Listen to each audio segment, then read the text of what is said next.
ఎలమంచిలి వద్ద జరిగిన రైలు ప్రమాదంపై విచారణ కొనసాగుతుంది. B1 M2కు సంబంధించిన బోగీలు పూర్తిగా దగ్ధమయ్యాయి. సమీపంలో B2 కూడా పాక్షికంగా నష్టం జరిగింది. అయితే దీనికి సహజంగా ఇలాగా రైలు ఏసీ కోచ్లో ఇలాంటి అంశాలు ఉంటాయి.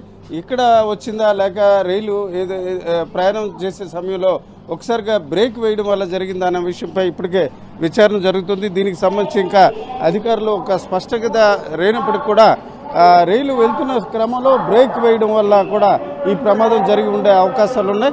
దీనిపై కూడా విచారణ కొనసాగిస్తున్నారు. అయితే అదృష్టవశాత్తు ఎక్కువ మంది ప్రాణాలు నష్టపోకుండా వెంటనే దిగడం జరిగింది.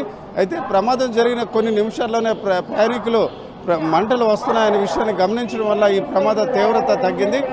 అలాగే ఏదైతే ప్రమాదం జరిగిన సమయానికి దగ్గరలోనే ఎలమంచిలి స్టేషన్ రావడం, అలాగే స్టేషన్ నెంబర్ 1 ప్లాట్ఫామ్ రావడంతో అందరు ప్రయాణికులు ఒక్క ప్రమాదం జరిగిన B1 M2 కోచ్ ప్రయాణికులు మాత్రమే కాకుండా ఇతర కోచ్ల్లో ఉన్న ప్రయాణికులు కూడా బయటికి రావడం జరిగింది. దీనిపై ఇప్పటికే అధికారులు విచారణ కొనసాగిస్తుంటే అర్ధరాత్రి 12:40 నుంచి 12:50 గంటల మధ్య ఈ ప్రమాదం జరిగినట్టు భావిస్తున్నారు. దీనికి సంబంధించి ఇప్పటికే ఒకవైపు విచారణ కొనసాగించడమే కాకుండా దీనికి బాధ్యులు ఎవరనే అంశాన్ని కూడా గమనిస్తున్నారు.